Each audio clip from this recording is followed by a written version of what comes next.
हं. आपण बऱ्याचदा बघतो की रस्त्यावरचा सिग्नल लाल आहे तरीही लोक गाड्या दामटत असतात. किंवा किंवा कुणीतरी चालते ट्रेनच्या खिडकीतून प्लास्टिकची पिशवी सहज बाहेर भिरकावून देतं. हां, अगदी रोजचं दृश्य आहे. हो ना. आणि सार्वजनिक बसमध्ये महिलांसाठी किंवा वृद्धांसाठी राखीव असलेल्या जागेवर एखादा तरुण अत्यंत निर्विकारपणे बसलेला असतो.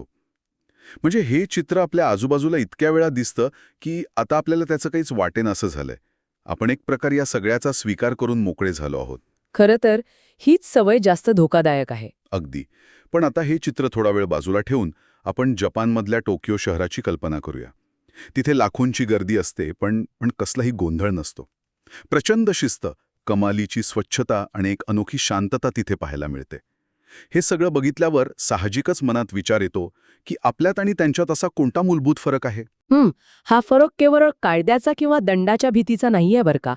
तो पूर्णपणे मानसिकतेचा फरक आहे. आणि म्हणजे ही मानसिकता काय एका रात्रीत तयार होत नाही.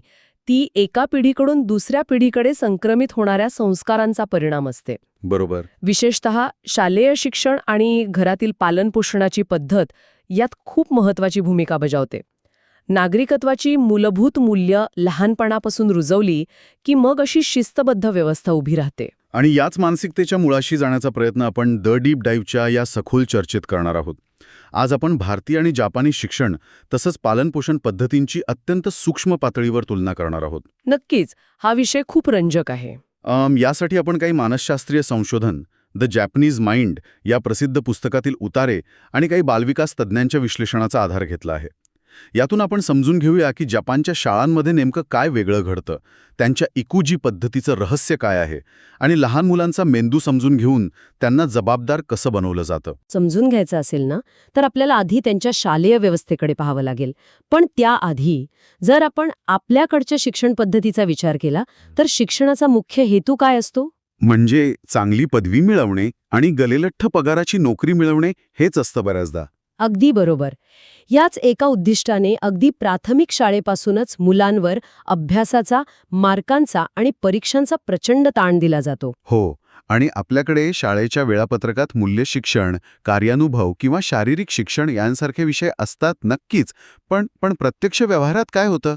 परीक्षा जवळ आल्या की या विषयांच्या तासिकांना गणित किंवा विज्ञानाचा अभ्यास घेतला जातो. हो ना, म्हणजे फोकस फक्त आणि फक्त मार्कांवर असतो. यामुळे आपण परीक्षेत पैकीच्या पैची गुण मिळवणारे हुशार विद्यार्थी नक्कीच घडवतोय, पण एक माणूस म्हणून, एक जबाबदार नागरिक घडवतोय का? हा प्रश्न तसाच राहतो. आणि इथेच जपानचं चित्र पूर्णपणे वेगळं दिसतं. जपानमधील प्राथमिक शाळांमध्ये 4थ्या इयत्तेपर्यंत, म्हणजे विद्यार्थ्याचं वय साधारण 10 वर्ष होईपर्यंत, त्यांच्या कोणत्याही प्रकारच्या लेखी परीक्षाच घेतल्या जात नाहीत. बापरे, 10 वर्षांपर्यंत परीक्षाच नाहीत? हो, अजिबात नाहीत. मग या सुरुवातीच्या काळात शाळेत नेमकं शिकवतात तरी काय? कारण आपल्याकडे तर पहिलीपासूनच पाढे आणि व्याकरणाची घोकंपट्टी सुरू होते ना. खरं तर जापानी शिक्षण तज्ज्ञांचा असा ठाम विश्वास आहे की सुरुवातीची काही वर्ष मुलांना पारंपरिक पुस्तकी ज्ञानापेक्षा माणूस म्हणून घडवणं जास्त गरजेचं असतं. म्हणजे मूल्य शिक्षण? हो, पण ते फक्त पुस्तकातून नाही. स्वतःची कामं स्वतः कशी करावीत, सार्वजनिक ठिकाणी कसं वावरावं, विनम्रता आणि टीमवर्क याचे प्रत्यक्ष धडे तिथे दिले जातात. याचं एक उत्तम उदाहरण म्हणजे जपानमधील ओसोजी ही प्रथा. ओसुजी म्हणजे काय? जपानमधील बहुतांश शाळांमध्ये सफाई कर्मचारी किंवा ज्याला आपण म्हणतो क्लिनिंग स्टाफ नसतो. अरे वा. मग शाळा साफ कोण करतं?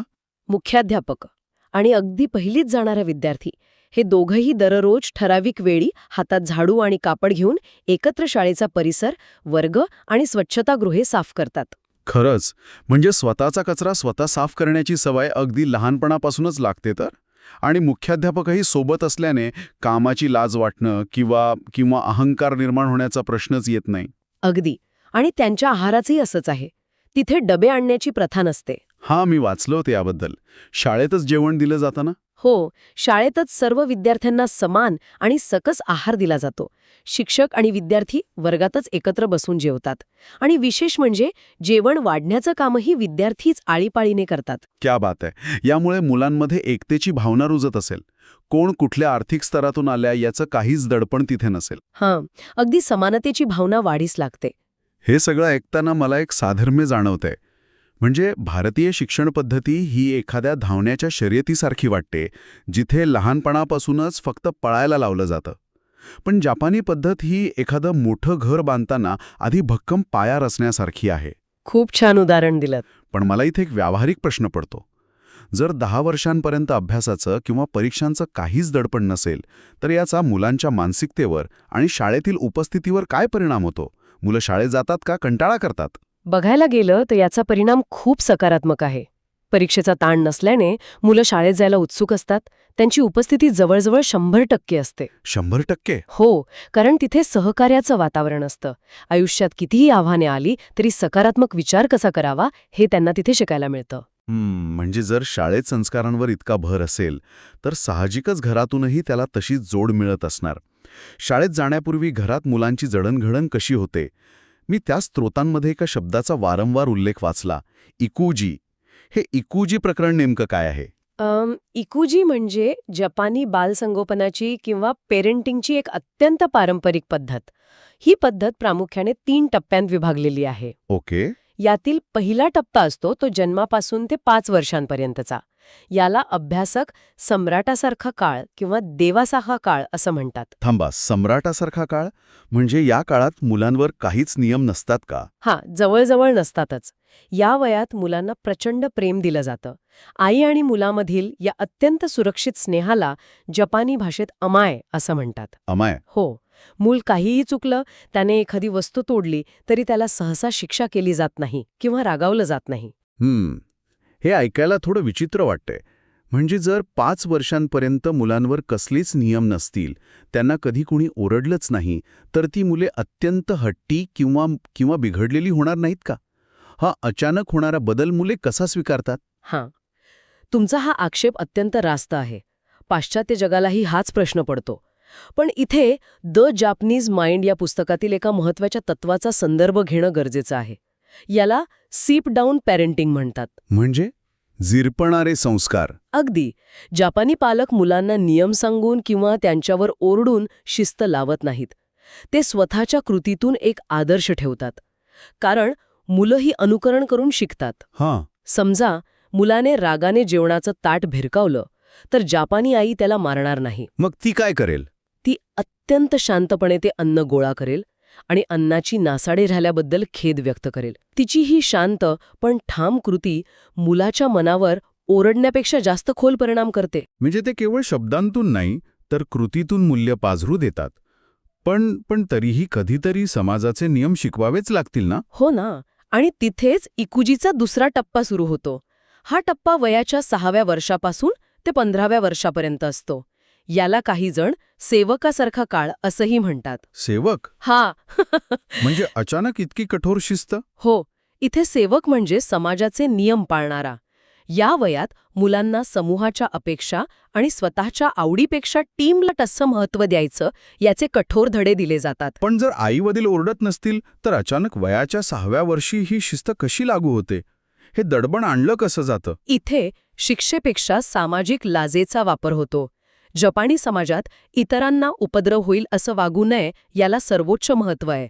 जर मुलाने सार्वजनिक ठिकाणी गोंधळ घातला तर पालक ओरडत नाहीत, पण ते आपल्या नजरेतून तीव्र निराशा व्यक्त करतात. म्हणजे समाजाच्या नजरेत आपण कमी पडतोय ही जाणीव मुलांसाठी मोठी असते. हो, पण तुम्ही आधी जो मुद्दा मांडलात ना, तो इथे नक्कीच लागू होतो. हो ना, तणावाचा. हो. पहिल्या 5 वर्षांच्या अमर्याद स्वातंत्र्यानंतर वयाच्या 6व्या वर्षी अचानक येणारी ही शिस्त खरोखरच प्रचंड मानसिक तणाचा काळ असतो. हा बदल अनेक मुलांना गोंधळात टाकतो. हे एका टोकाकडून दुसऱ्या टोकाकडे गेल्यासारखं आहे. आणि मग 15 वर्षानंतर काय होतं? 15 वर्षानंतर तिसरा टप्पा सुरू होतो, समानतेचा काळ. इथे मुलांना समाजाचा एक परिपक्व घटक मानलं जातं आणि त्यांना स्वतःचे निर्णय घेण्याचं स्वातंत्र्य मिळतं. हे टप्पे समजून घेताना मला त्या पहिल्या टप्प्यातील कृतीतून शिकवण्याबद्दल आणखी थोडं जाणून घ्यायचंय. कारण मुलं चुका तर करणारच, पण या चुकांमधून शिकवण्याचा जपानी दृष्टिकोन खूप वेगळा आहे असं मी वाचलं होतं. शित्सुकी असं काहीतरी म्हणतात ना त्याला? हो, शित्सुके. आपल्याकडे जेव्हा मूल एखादी चूक करतं तेव्हा आपण त्याला एक गुन्हा मानतो आणि शिक्षा देतो. पण जपानी पद्धतीत पालक स्वतःला एक प्रश्न विचारतात. कोणता प्रश्न?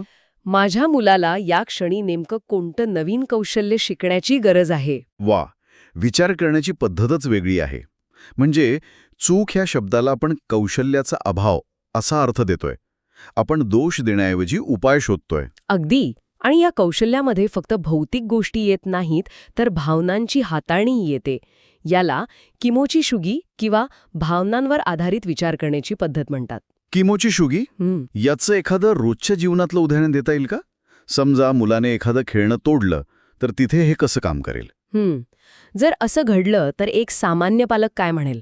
हे काय केलंस? मी तुला हे किती पैशांनी विकत घेऊन दिलं होतं? हो, आपण लगेच पैशाची आठवण करून देतो. बरोबर. इथे आपण अपराधीपणाची भावना निर्माण करतो. पण एक जपानी आई काय म्हणेल माहितीये? अरे रे, त्या खेळण्याला आता खूप वेदना होत आहेत. तू त्याला फेकून दिल्याने त्याला आता रडावंसं वाटत असेल. अरे वा, हा दृष्टिकोन खरोखरच चक्रावून टाकणार आहे. आपण भीती निर्माण करण्याऐवजी थेट सहानुभूती निर्माण करत आहोत. एका निर्जीव वस्तूच्या माध्यमातून आपण त्यांना इतरांच्या भावनांचा आदर करायला शिकवतोय. हो ना. पण समजा मूल एखाद्या मॉलमध्ये जमिनीवर लोळून रडत असेल आणि ऐकण्याच्या मनस्थितीतच नसेल, तर तिथे काय करायचं? तिथेही शांत राहायचं? अशावेळी जपानी पालक अत्यंत वेगळी मानसशास्त्रीय युक्ती वापरतात. ते लांबून ओरडून सूचना देत नाहीत. ते मुलाच्या अगदी जवळ जातात, गुडघ्यावर बसून मुलाच्या डोळ्यात डोळे घालून अत्यंत शांतपणे किंवा कुजबुजणाऱ्या आवाजात बोलतात. कुजबुजतात, रागवण्याऐवजी. हो. आणि यामागे मेंदूचे एक विज्ञान आहे. जेव्हा तुम्ही जोरात ओरडता तेव्हा मुलाच्या मेंदूतील अमिगडाला जागृत होतो. अमिगडाला म्हणजे मेंदूची धोक्याची घंटा ना? अगदी. आणि जेव्हा तो सक्रिय होतो तेव्हा तो मेंदूचा तार्किक विचार करणारा भाग बंद पाडतो, ज्याला आपण फाईट ऑर फ्लाईट मोड म्हणतो. तिथे मूल केवळ बचावाचा विचार करतं. म्हणजे ओरडण्याने आपण स्वतःच मुलाचे विचार करण्याचे दरवाजे बंद करत असतो तर? अगदी. आणि जेव्हा आपण कुजबुजतो तेव्हा साहजिकच मुलाला तुमचं ऐकण्यासाठी स्वतःचं रडणं थांबवावं लागतं. शांततेतून आपण त्यांच्या मेंदूला पुन्हा विचार करण्याच्या अवस्थेत आणतो. मी संदर्भ साहित्यात एका 5 सेकंदांचा नियमाचा उल्लेख वाचला होता. तो नेमका काय आहे? हा नियम खरोखरच खूप प्रभावी आहे. आपण एक साधं उदाहरण घेऊ. समजा 5 वर्षांच्या मुलाच्या हातून चुकून दुधाचा ग्लास सांडला. सामान्यतः आपली पहिली प्रतिक्रिया काय असते? आपण लगेच धावत जातो, एखादं कापड घेतो आणि पुसायला लागतो आणि म्हणतो काय नाही, मी साफ करतो. बरोबर. याला ऑटोमॅटिक रेस्क्यू रिफ्लेक्स म्हणतात, म्हणजे लगेच मदतीला धावून जाणं. पण यात गैर काय आहे? आपण मुलाला मदतच तर करतोय ना. वरवर पाहता तसं वाटतं. पण इथे आपण नकळत एक चुकीचा संदेश मुलाच्या मनावर बिंबवतोय. आपण त्याला सांगतोय की तुझ्या हातून झालेला पसारा ही तुझी जबाबदारी नाही, ती माझी जबाबदारी आहे. हे मात्र खरंय. जेव्हा आपण सतत त्यांच्या मदतीला धावतो तेव्हा ते स्वतः कृती करण्याऐवजी फक्त दुसऱ्याची वाट पाहायला शिकतात. या उलट जपानी पालक मिमामारू पद्धतीचा अवलंब करतात. ज्यूस सांडल्यावर ते धावत नाहीत. मग ते काय करतात? ते फक्त तिथे उभे राहतात, म्हणतात ज्यूस सांडला आहे, आणि त्यानंतर ते सलग 5 सेकंद पूर्ण शांत राहतात. फक्त 5 सेकंद? या एवढ्याशा वेळेत असा काय मोठा फरक पडणार आहे? त्या 5 सेकंदांच्या शांततेत मुलाच्या मेंदूत एक अत्यंत महत्वाची प्रक्रिया घडते, ज्याला जपानी भाषेत किजुकी किंवा जाणीव होणे असं म्हणतात. किजुकी. या 5 सेकंदात मुलाचा मेंदू अरे हे माझ्यासोबत घडलंय या अवस्थेतून मी यावर काहीतरी उपाय करू शकतो याकडे वळतो. मुलं स्वतः आजूबाजूला बघतात, कापड घेतात आणि पुसायला लागतात. बापरे. म्हणजे आपण त्यांना विचार करण्यासाठी एक मानसिक अवकाश देत आहोत. हे ऐकताना मला एक उदाहरण आठवतंय. हे अगदी सायकल चालवायला शिकवण्यासारखं आहे. कसं काय? जर तुम्ही कायम सायकलची मागची सीट घरूनच ठेवली तर मूल कधी स्वतःचा तोल सावरता येणार नाही. हा 5 सेकंदांचा पॉज म्हणजे ती सीट सोडून देण्याचा क्षण आहे. क्या बात है. अगदी योग्य साधर्म्य.